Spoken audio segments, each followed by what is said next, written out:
Coming up on this episode of One-on-One Sports. A breakdown of this year's NCAA bracket.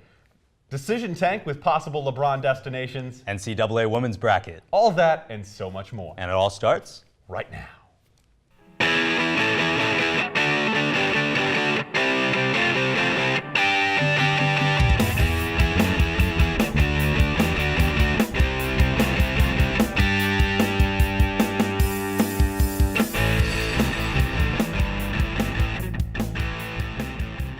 Hello and welcome to this episode of One-on-One Sports. I'm Thomas Hale. And I'm Mason Stauff. March is here, and with that, March Madness. But before we get into that, Thomas and I are going to kick things off with the quick hitters. The Legion of Boom is over. The Seattle Seahawks have officially released four-time Pro Bowler Richard Sherman, who signed with division rival San Francisco. The move comes after the Seahawks traded Michael Bennett to the Philadelphia Eagles, along with a 7th-round pick for wide receiver Marcus Johnson and a 5th-round pick. Mason, is this a sign that the Seahawks are ready to rebuild? Well, if they're trying to rebuild, they're doing it wrong because they have a potential MVP quarterback in Russell Wilson still under center. Which is why I think they're just focusing on the defense, rebuilding that defense. Well, the Legion of Boom's definitely over. Doesn't mean you can't have a new one. I'm surprised that they're letting people go within the division. That's shocking Especially to San Francisco. Richard Sherman said right after signing that he is excited to play the Seahawks and beat them. I mean, something to worry about. Absolutely. Because it's so easy to hate the Seahawks. It's so easy. It's so easy to hate Pete Carroll. It's not easy to hate Russell Wilson. Which stinks. I love seeing the rest of those Seahawks. It's just so much fun to beat them. And I like that he said it because now it's going to create a little bit more of a rivalry. Yeah, I missed that rivalry too when Kaepernick was playing there. Certainly, absolutely. It's great that the NFC West, after a couple of down years, Legion Boom has always been great. Right. But a lot of that been stagnant lately, I think, which is kind of why you can tell that they wanted to rebuild that defense. One game in particular, last December against the Rams. 42-7 loss. They were down 34-0 by the first half to the Rams. Todd Gurley averaged 7 yards per carry. No one should be doing that on the Seattle Seahawks. What the Seahawks need to do is rebuild that offensive line because, my goodness, Russell Wilson, give him some protection and he will be an MVP. You know how mobile he is. Be hurt. And he cannot afford getting hurt. Not at Especially all. After getting rid of their defense. But if they're trying to rebuild, they're doing it wrong. Okay. They're doing it wrong. Absolutely. Well, since the All-Star break, the Houston Rockets have been firing on all cylinders. The team has won 17 games in a row and sit atop the Western Conference with a half-game lead over the Golden State Warriors. With how well the Rockets have been playing lately, although, Thomas, they did lose a game, can they take on the Warriors and knock them out? They're absolutely capable. So, look, they lost a game, but they've won 2 in the same season. Season opener was a tight one, 1-point win, but then they won by 12 back in January. The Rockets are ready to make a run at the Warriors, and no other team that I've seen is more prepared than this one. I have not seen a team this prepared to take on the Warriors, including any of the Cavs teams that have faced them. Even the one that won. Not even the one that won, because that team I did not think was that good. It was shocking when they came back from that 3-1 deficit. Shocking to me. This Rockets team is ready. Yeah. Do I think they're going to do it? No. I do not think they're going, because the Golden State Warriors have been there before and they know how to win 4 out of 7 games. The Rockets have acquired some pieces, though, obviously. Chris Paul, Clint Capella, and James Harden are 34-1 this season playing together. The Rockets cannot afford to lose that 1 seed. If they do not have home court advantage and you're playing 4 out of those 7 games at Oracle, you will not win. I don't care how many pieces you add. You can't win 4 out of 7. It's already tough enough to win there. At Oracle. They had such a tough history in the past. They haven't made it to the conference finals in years, getting knocked out by the Trailblazers that one year on that buzzer beater. A lot of small games that they potentially could have won. They're hungry now, though. Both teams at full strength. I'm taking the Warriors. Any injuries come up. Yeah. Any injuries for either team, and it entirely tips the scales, though. I say that Eric Gordon and Luke Mbah-a-Moute are going to be key factors. Their defense has been outstanding for the Rockets this year. They'll be able to cover a lot of those Warriors. And that's the difference, is that the Rockets can defend. Finally, the Rockets can defend. But if they can't hit threes on a ridiculous rate, they're also not going to beat the Warriors. Same with the Warriors as well, though. True. It's going to be a good game to watch. On March 3rd, the Bronze Bomber Deontay Wilder retained his gold in a WBC heavyweight championship bout over Luis Ortiz. Wilder is now 40-0 with 39 knockouts inside the ring. Mason, is there anyone who can defeat this man? Yeah, there is. His name's Anthony Joshua. And that's the fight that everyone wants to see. Over Anthony in the UK. Joshua, yeah, obviously from the UK, gold medalist in the heavyweight division in the Olympics. And can you explain how they haven't fought yet real quick? Well, because they're fighting in 2 different divisions, basically. Right. International WBC versus what Deontay Wilder's fighting in, very different. Right. But at the same time, at this point, we're just waiting for Anthony Joshua's team to make the call and say, let's set this fight up. Because Wilder's team wants it, Yeah. and the world of boxing wants it, And I want it. You see how much Wilder, he talks so much about being the greatest, and he wants this title bout to mean something again. A title bout for the world champion? In the heavyweight division, this is the most famous division in history, and We haven't had it. No.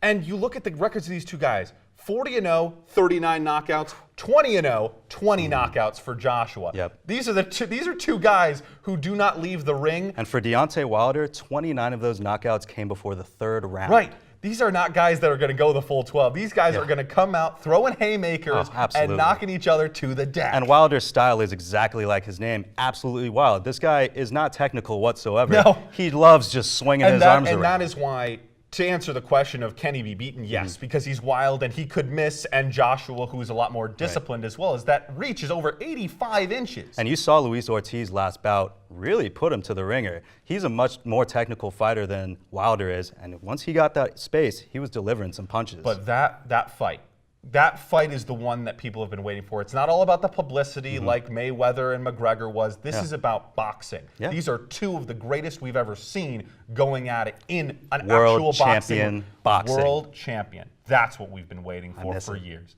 I've missed it. I hope it happens. Me too. For the sport. For the sport of boxing.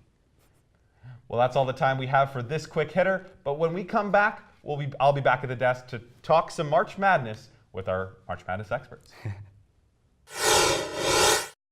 March Madness is finally here. Selection Sunday has come and gone, and the bracket is now set. Our expert Dom Bernazza is here with me to preview what is sure to be another crazy tournament. Dom, let's start at the top. The 1 seeds. Who has the toughest road to the Final Four? Who has the easiest one? I think Virginia got it really tough. You're looking at the number 1 overall, too. They're the best. You look at Arizona is by far the best 4 seed. They were really screwed over in the process. Kentucky is always dangerous. They're long. Just won an SEC championship. They're long and athletic. You don't want to be facing them. And then you're looking at the number 2 seed. I think Cincinnati is one of the better, if not the maybe second best number 2 Mick seed. Cronin is such a fantastic coach, and that defense is just as potent potentially as Virginia's on a given night. Exactly. And even Tennessee at 3 is good. So I'm looking up and down. I mean, there's gonna be a bloodbath to get to the Final Four. I think that's brutal for the number 1 overall seed. That's just not right. Well, they just got screwed over by low seedings for Kentucky and Arizona. Yeah, I don't like it. Meanwhile, as far as an easy path, I think the Wildcats of Villanova, champs 2 years ago, have a fairly straightforward run. And obviously, it's never easy to make the Final Four. But yeah, I mean, you're looking at, Purdue has been really slumping. They're the number 2 seed in there. Texas A&M, another team that's been slumping. Wichita State's good, so they could be a I have threat. Texas Tech going down to Stephen F. Austin first so round. So do I. The other problem is, they might be facing Alabama in the second round, which could be a little bit of an upset matchup with Colin Sexton playing the way he is. But other than that, what a filthy shot to keep them in contention to even get into this tournament. Meanwhile, you look at really some of the teams that maybe shouldn't have gotten in. Oklahoma, I see them waiting for Duke in a potential second-round matchup. You also have Michael Porter Jr. now back playing for Missouri. That's a potential interesting matchup in the second round for I definitely think Duke, Oklahoma. I mean, if there's ever a person who's going to go Kemba Walker on this tournament, I think it very well could be Trae Young. He's got the range. They've been slumping a little bit, and I feel like maybe teams are starting to kind of figure them out a little. But, I mean, when you've got that deep range.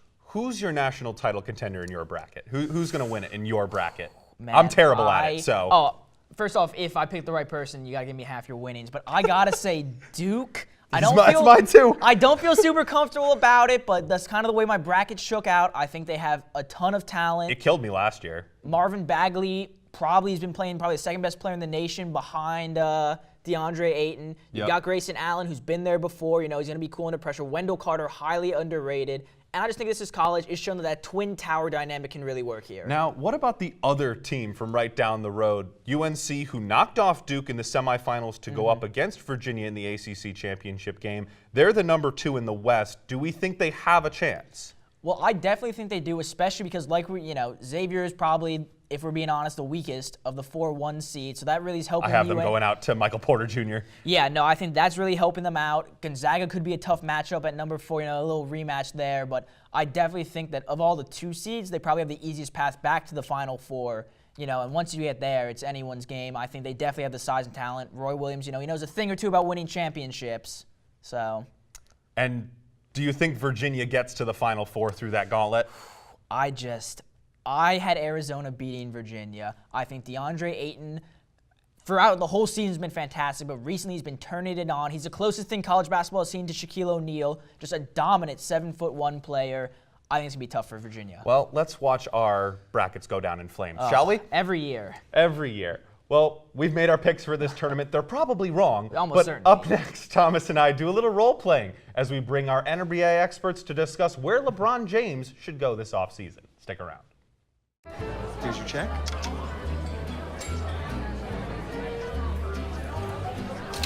Oh, you got it. You know, since I got rid of my car, I really enjoy walking. Okay. Got it. No.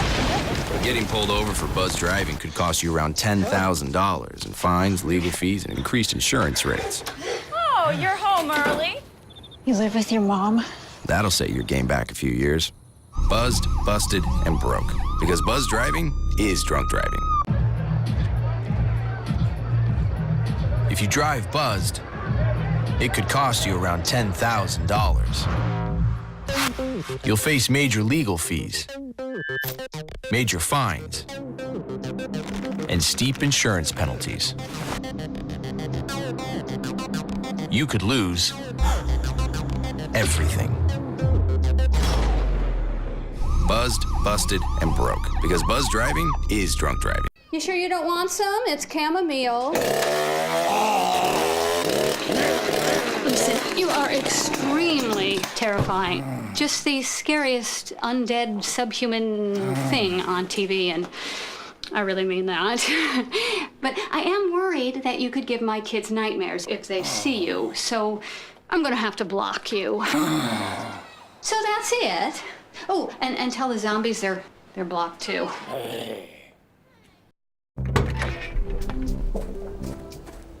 When you throw away money on wasted electricity, you're throwing away everything you could have bought with it. Saving energy saves you money. 36 homers. Swings at the first pitch and fouls it deep back into the stand. Chill raw and prepared foods promptly. 1 in 6 Americans will get sick from food poisoning this year. Check your steps at foodsafety.gov.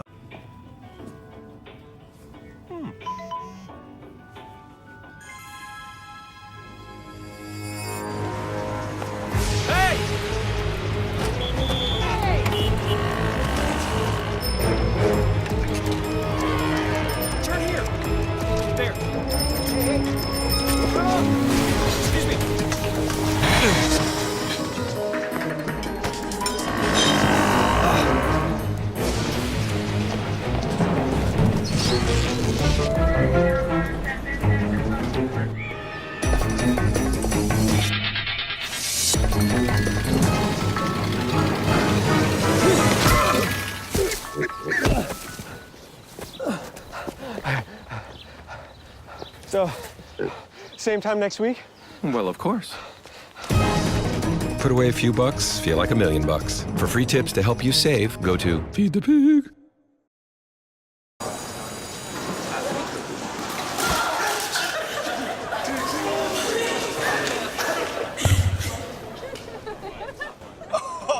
That's low. That's low and below. Look, he's blushing. Seriously.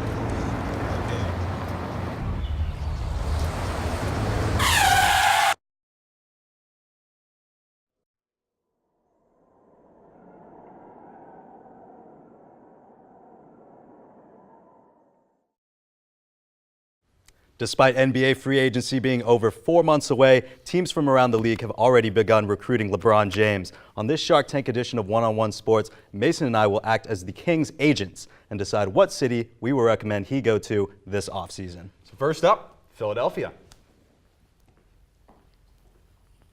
Gentlemen, thank you for having me today.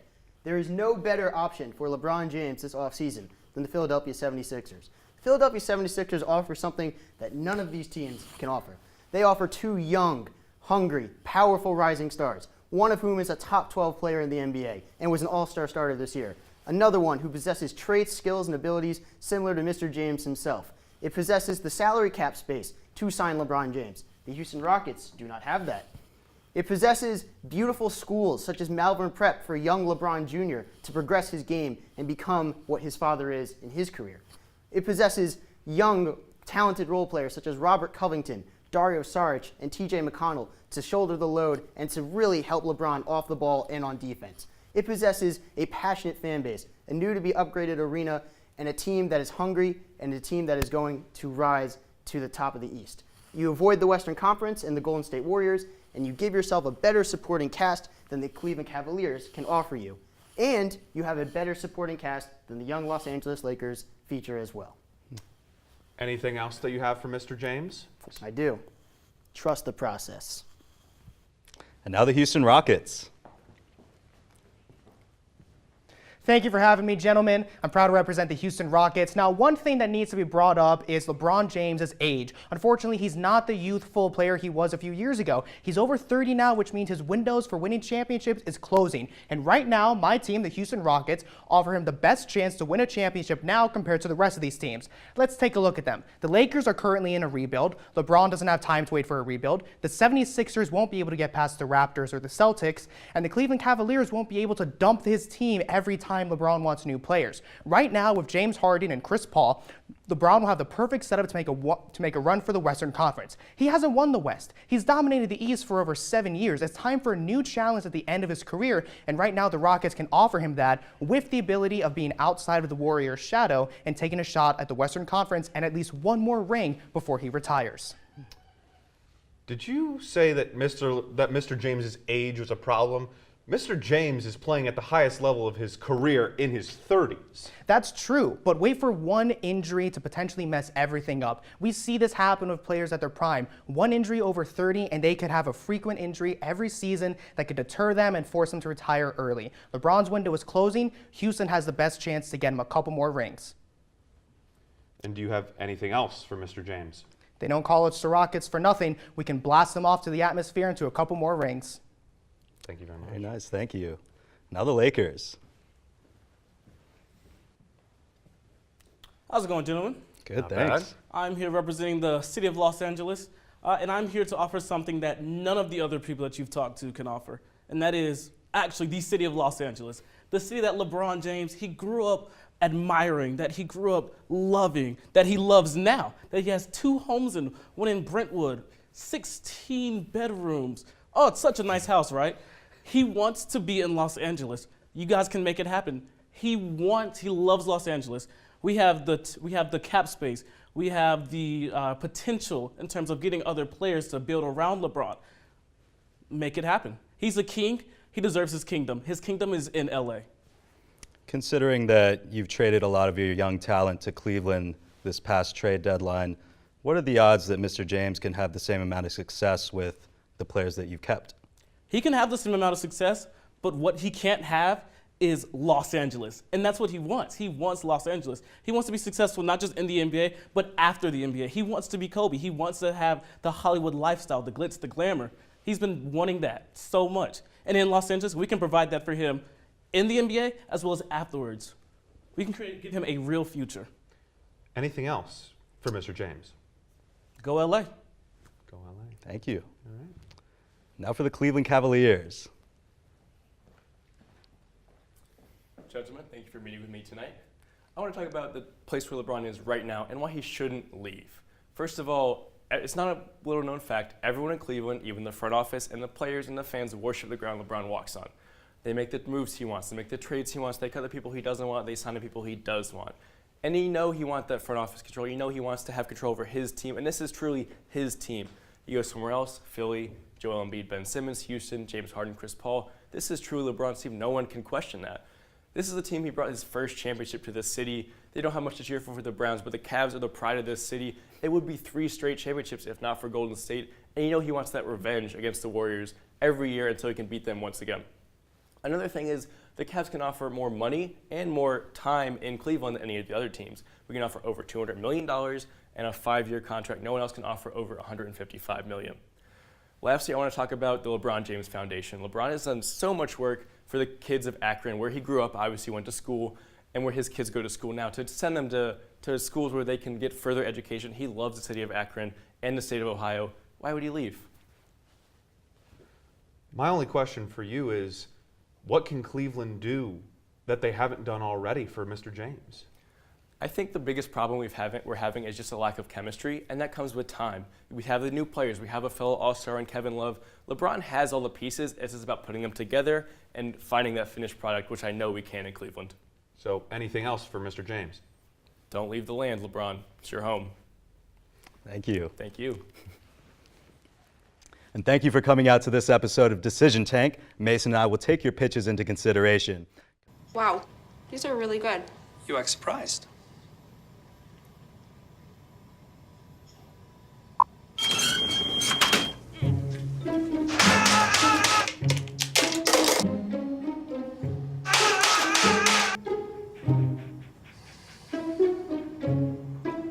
Practice makes perfect. You don't have to be perfect to be a perfect parent. There are thousands of teens in foster care who don't need perfection. They need you. No thanks, Dad. I got it. Okay. I'm gonna go fix the lamp in your room. You don't have to be perfect to be a perfect parent. There are thousands of children in foster care who will take you just as you are.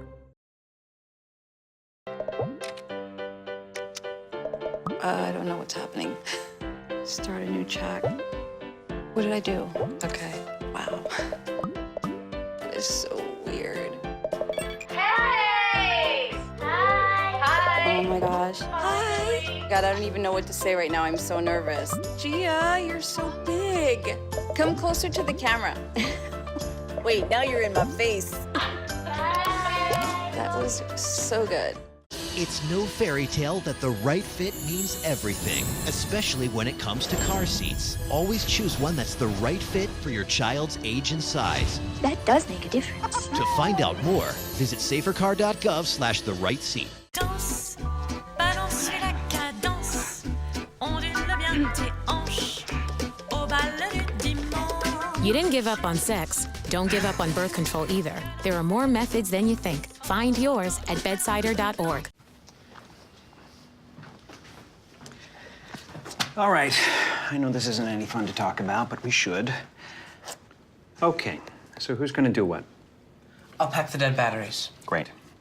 I'll only put what I don't need into a duffel bag. Perfect. That's totally unhelpful. No problem.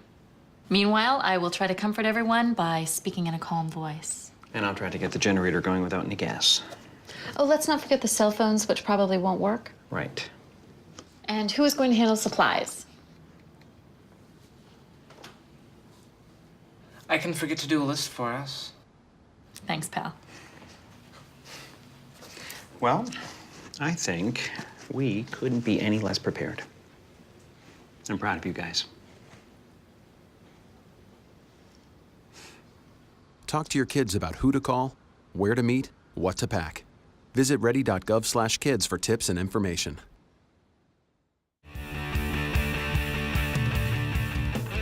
March Madness is here on the women's side too, and after Mississippi State's shocking win over UConn in the Final Four last year, this edition of the NCAA tournament has more anticipation than ever before. I'm joined at the desk by Jenny Berman to perform some bracketology of our own. So Jenny, last year, obviously Mississippi State was the big story, but Oregon as a 10 seed made it all the way to the Elite Eight before falling to UConn. Do you see any potential Cinderellas this year? I'm going to be honest, I don't see it happening in that sense. I don't see a team making a crazy run to the Elite Eight or something like that. But if a team is going to do it, I like the 12 seed Oklahoma. They've had a really good run. They played DePaul already. That's their first round matchup. Yeah. They lost them in a very close game, so they're familiar with these guys. They know them, and that gives them an advantage.